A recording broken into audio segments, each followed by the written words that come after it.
Caught in a 4-year relationship, my boyfriend chose porn over me, stating, "It's just visual pleasure." When I pressed for answers, he said he needed diversity, even though he claims I'm not less desirable.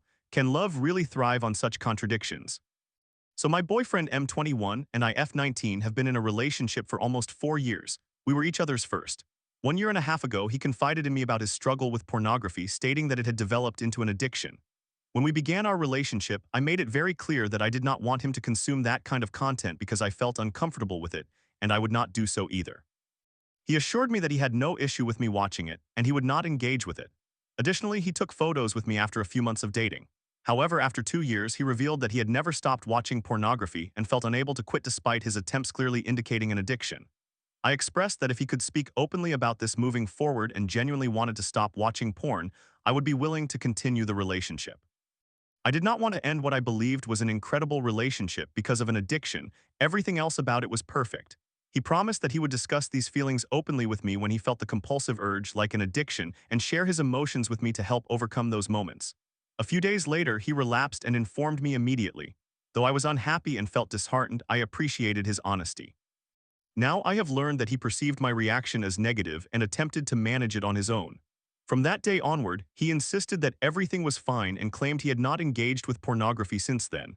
A year and a half has passed, and reflecting on this now, I should have considered that it could not be that simple. A month ago, he told me again that he had not stopped watching pornography and wanted to resolve it independently because he was concerned it would hurt me, especially after my initial bad reaction. He mentioned that the first time he attempted to quit came with side effects, such as difficulty maintaining an erection. I am unsure how to articulate this differently. He believed I was upset and feeling bad because of this. The side effect frightened him, leading him to think that he could handle it by himself.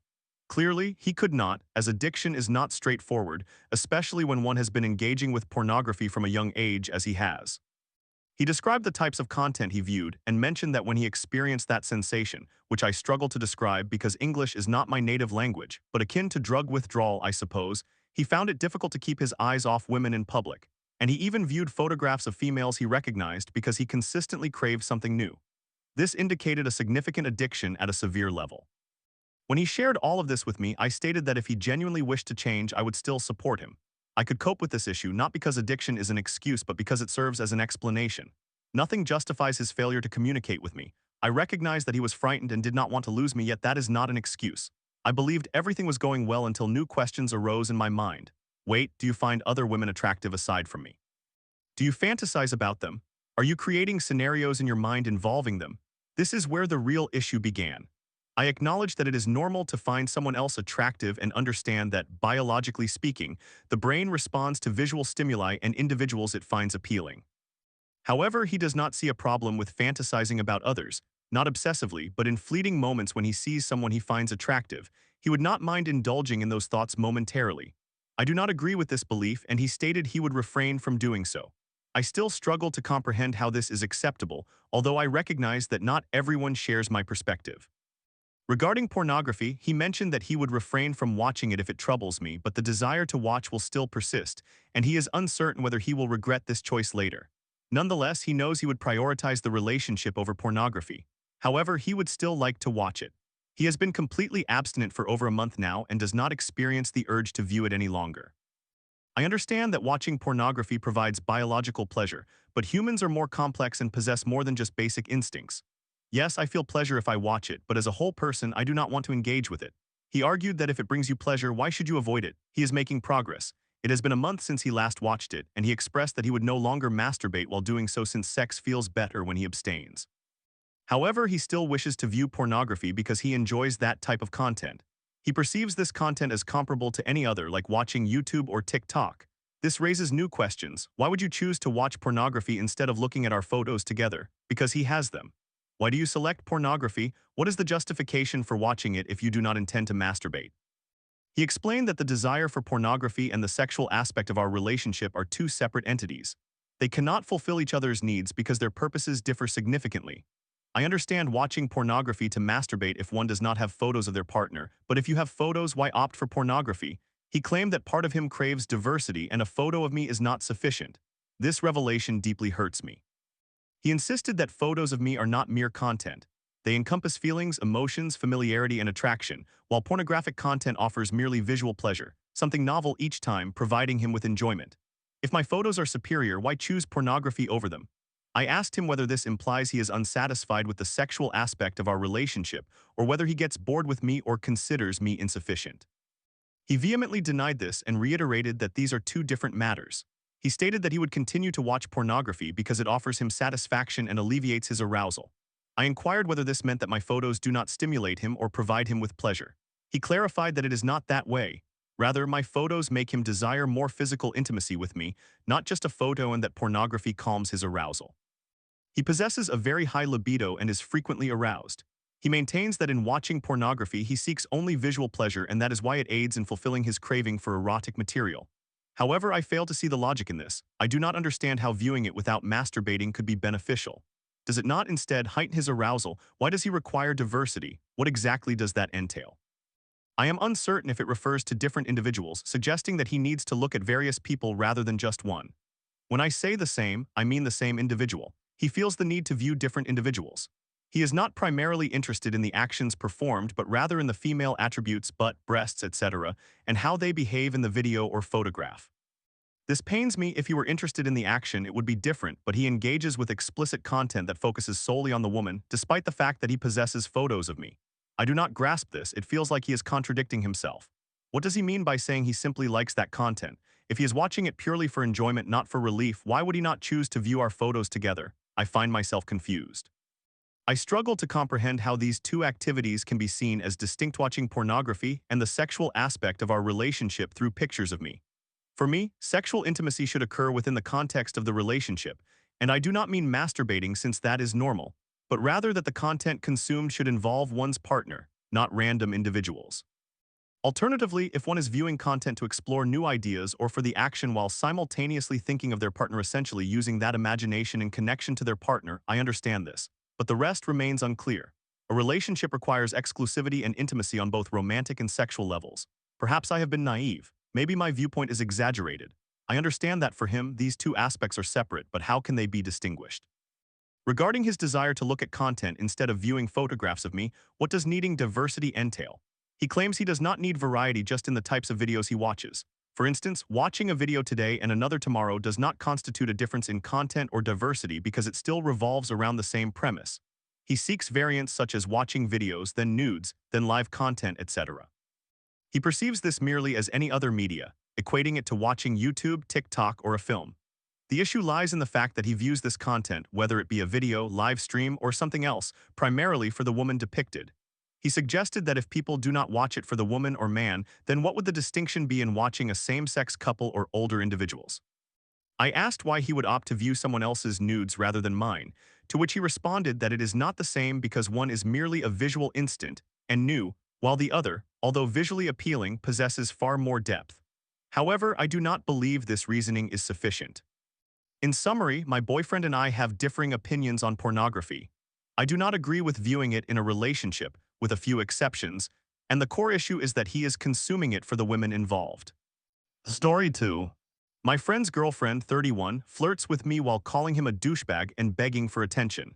After ghosting for days, she claims I'm the only one she can trust, but then vanishes again as she faces jail time. What's her game? I have a friend, 33 years old and male, whom I have known for about a year and a half. He is quite the womanizer and has had 4 to 5 girlfriends during my acquaintance with him.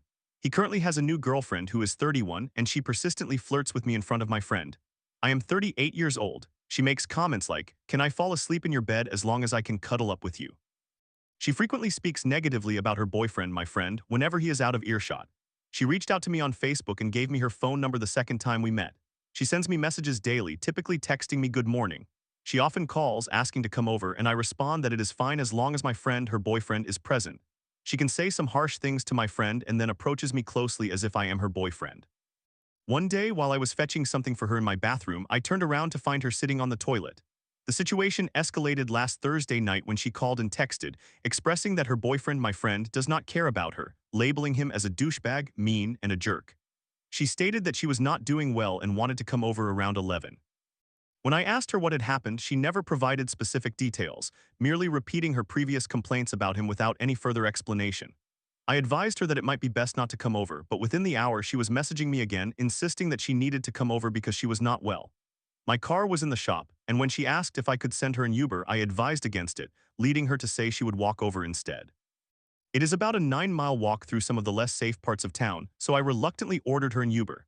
She failed to get into the first Uber because she did not recognize the driver and then did not get in the second one either. Afterward, she went silent, and about 30 minutes later, she texted me, reiterating her dissatisfaction with her boyfriend and how she was feeling unwell. She stated that she was going to gather her belongings and would message me when she was ready for an Uber to my place. However, she did not contact me until 7:30 the next morning. I had texted her earlier, concerned about her well-being due to her history of depression, and she replied that she was not okay. I was sleeping and did not respond for an hour. I sent her multiple messages throughout the day because I was worried. She typically replies quickly, but she had not been active on Facebook Messenger since last night, which only happens when she is sleeping. I'll admit that I flirt with her a little. She is indeed attractive, and I rather enjoy the attention she gives me. She calls me daddy, which would certainly be considered sexual harassment if a man said it. I am not easily offended, and while she is not making any threatening comments, she is essentially expressing her desire for a sexual relationship. I chuckle and tell her, Jesus, you can't say that with your boyfriend here, and I have told her, oh my God, that is just not right, all while wearing a mischievous grin in front of my friend, her boyfriend. In the past, she has asked me to buy her small items like snacks at the gas station, and I have sent her and my friend Ubers to come over and hang out. Apologies for the digression, but now it is 7 p.m. the following day and I have not heard from either her or my friend. I am becoming increasingly worried, particularly after noticing she was online on Facebook Messenger for the first time all day, yet she did not respond to my earlier messages or to the ones I am currently sending. I am getting frustrated because she has not simply replied, especially since I incurred charges from Uber for 2 rides she did not take. I mentioned in my earlier messages that I just want to hear from her, so I know she is safe, given she did not show up twice when I attempted to send her an Uber. This prompted me to send her a message saying, "You're welcome for those Ubers I arranged at your request and for everything else I have done for you," and added that she cannot just ignore me without saying she is okay. Still, there were no responses from her until 9 p.m., when she stated she was fine and that her phone only works with Wi-Fi. She instructed me to contact her boyfriend, my friend, if I needed to reach her, as she was using an old phone due to losing her regular one. Mind you, she has been using that old phone the entire time we have been texting over the last 3 weeks. I informed my friend that his girlfriend has been reaching out to me. I told him I would stop if he preferred, and he assured me that it did not bother him. My friend and I get along well, and we are very similar in many respects. We can relate to each other's experiences. Both of us are recovering alcoholics, and we have both lost immediate family members in the last 2 years. We often discuss how challenging it is to stay sober following the recent deaths in our families and how depressed we have been. We primarily uplift each other on tough days by offering kindness and encouragement. She has frequently expressed how grateful she is to have met me, calling me funny and saying that I am a good-hearted person who treats her with respect, which I strive to do. She has messaged me that she loves me, but not in a romantic sense. She has only said it when I do something kind for her or when I arrange that Uber for her. Despite her saying, "You're the best, love you," she never actually utilized the Ubers, yet I was still charged, which left me somewhat irritated. One more peculiar thing is that her Facebook account was hacked, prompting her to create a new one. I was her only friend on that account. To me, this seems strange and inappropriate given her relationship status. I sent 3 texts yesterday expressing my concern and mentioned that it would have been nice if she could have sent me a simple thumbs up to indicate she was okay, particularly considering the 2 Ubers I arranged for her that she never boarded, and the fact that I hadn't heard from her in almost a day while knowing she saw my messages due to read receipts. I also reached out to my friend, asking for updates on when they plan to come over for dinner as we had discussed. I genuinely do not understand why they only responded once, a text from her instructing me to contact her boyfriend if I needed her because her phone only works on Wi-Fi.